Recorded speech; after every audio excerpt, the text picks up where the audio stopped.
నమస్తే. Andhra Pradesh board of intermediate second year English మొత్తం సిలబస్‌లో నాకు బాగా ఇష్టమైన lesson 'the secret of work' you know ఆహ్, by Swami Vivekananda.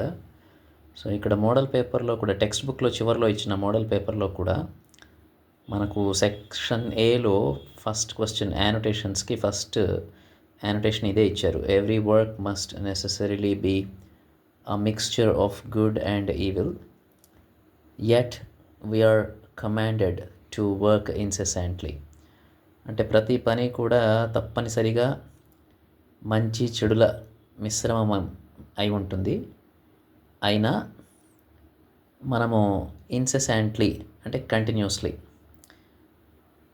Commanded to work.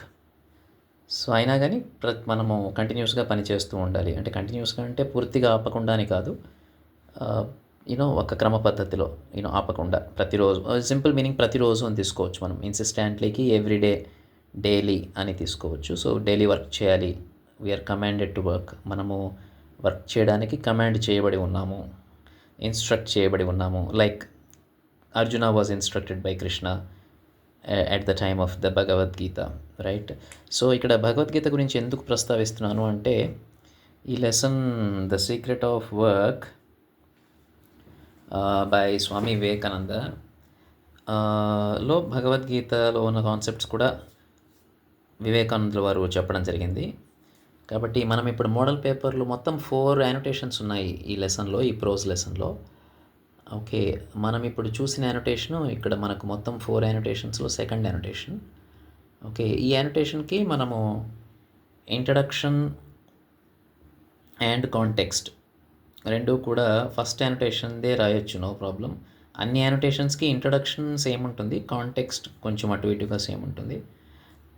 Explanation అంటే మీనింగ్ రాయాలి యానోటేషన్కి. సో, లాస్ట్ ఎక్స్ప్లెనేషన్ తర్వాత ఫోర్త్ పార్ట్ యానోటేషన్లో జనరల్ రిలవెన్స్ అని కానీ కామెంట్స్ అని కానీ రాయొచ్చు. ఈ ఫస్ట్ యానోటేషన్ చూస్తే the only solution of the problem is to make man kind pure. ఇక్కడ ప్రాబ్లం అంటే అర్థం ఏంటంటే మిజరీస్ ఇన్ హ్యూమన్ కైండ్. అంటే మనుష్యులలో ఉన్నటువంటి ఇబ్బందులు, సమస్యలు, ఇలాంటి వాటన్నిటికీ ఒకటే ఒక్క సొల్యూషన్ ఉందట. Only solution according to Swami Vivekananda in his speech 'the secret of work'. Okay, ఆ ఒక్క సొల్యూషన్ ఏంటంటే మేకింగ్ మ్యాన్ కైండ్ ప్యూర్ అట. అంటే మనుష్యులను ప్యూర్, పవిత్రంగా చేయడం మాత్రమే మనుష్యులలో ఉన్న సమస్యలకు పరిష్కారము. అది తప్ప మిగతా అవి పరిష్కారాలు కాదు. ఇక్కడ మిగతా అవి అంటే అర్థం ఏంటంటే చారిటీ అని ఇచ్చారు. So, purity is thus only solution but not charity అని మన స్వామి వివేకానందుల వారు చెప్పడం జరిగింది. అంటే టెంపరరీగా ప్రాబ్లమ్ సాల్వ్ చేసే దాతృత్వము లేదా చారిటీ కన్నా నిజమైన నాలెడ్జ్ని, నిజమైన రియలైజేషన్, నిజమైన జ్ఞానాన్ని, తద్వారా నిజమైన పవిత్రతను ఇవ్వగలిగితే మనుష్యులకు అప్పుడు పూర్తిగా సమస్యలు పరిష్కారం అవుతాయి. మిగతా పవిత్రత తప్ప మిగతా ఏమిచ్చినా కూడా పూర్తిగా సమస్యలు అయితే పరిష్కారం కావు అని చెప్పే సందర్భంలో ఇది జరిగింది. సో, ఇక్కడ ఇంట్రడక్షన్ అన్నప్పుడు మనము these lines are taken from the lesson or speech 'the secret of work' by Swami Vivekananda అని మెయిన్గా రాస్తే సరిపోతుంది. ఇంకా ఎక్స్ట్రా ఇన్ఫర్మేషన్ ఏదైనా ఉంటే రాయొచ్చు. కాంటెక్స్ట్ అంటే situation. So, in this essay or speech Swami Vivekananda explains the nature of work. టైటిలే 'ద సీక్రెట్ ఆఫ్ వర్క్' కదా, కాబట్టి వర్క్ గురించే మాట్లాడారు. రకరకాలుగా వర్క్ గురించి చెప్పారు. Character of human beings. Okay, ఇక్కడ క్యారెక్టర్ అంటే తెలుగులో శీలము అంటాము. అంటే చెప్పేదే చేయడము, మంచి తీసుకోవడము, మంచి ఆలోచించడము, మంచి మాట్లాడడము, చేయడము, ఇవన్నీ వస్తాయి. Okay, that guide the conduct of human beings. Conduct అంటే ఇక్కడ బిహేవియర్ అనమాట. And the direct method of curing the miseries. చెప్పాం కదా, మిజరీస్ అంటే ఈ ప్రాబ్లమ్స్, హ్యూమన్ బీయింగ్స్లో ఉన్న మేజర్ ప్రాబ్లమ్స్ సాల్వ్ అవ్వాలంటే చారిటీ కన్నా ప్యూరిటీ ముఖ్యము అనేది చెప్పారు వివేకానందుల వారు. సో, ఇక్కడ ఎక్స్ప్లెనేషన్ అన్నప్పుడు మనము మెయిన్గా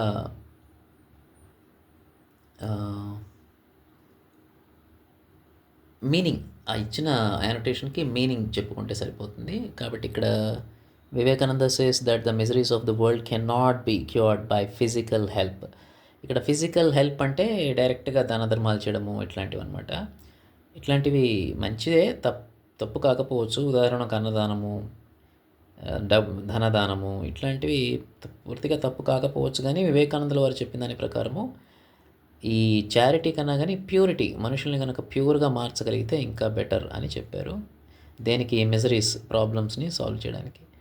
హి feels that ignorance is the mother of all the evil and cause of human misery. Okay. He suggests that the only solution of the problem is to make mankind pure. Okay. ఇదే యాక్చువల్‌గా ఈ లైనే మనకు యానోటేషన్‌గా ఇవ్వడం జరిగింది. కాబట్టి యానోటేషన్‌గా ఇచ్చిన లైన్‌ని మనము మీనింగ్ ఎక్స్‌ప్లెయిన్ చేయగలిగితే అది సరిపోతుంది. చివరగా ఫోర్త్ పార్ట్ యానోటేషన్‌లో జనరల్ రిలవెన్స్ అని గానీ, కామెంట్స్ అని గానీ రాస్తూ జనరల్‌గా కూడా రాయొచ్చు. Vivekananda feels that one must work with love and liberation means freedom, స్వాతంత్రము without expecting anything in return. అంటే సాధారణంగా రిటర్న్ ఎక్స్పెక్ట్ చేస్తూ పనిచేస్తారు. అలా కాకుండా కరెక్ట్‌గా పనిచేస్తే ఆటోమేటిక్‌గా రిటర్న్ అదే వస్తుంది అనేది ఇక్కడ భగవద్గీతలో ఉన్న కాన్సెప్ట్ అనమాట. Okay. Right. So third annotation, work with freedom inspired by love. There is no true love possible in the slave.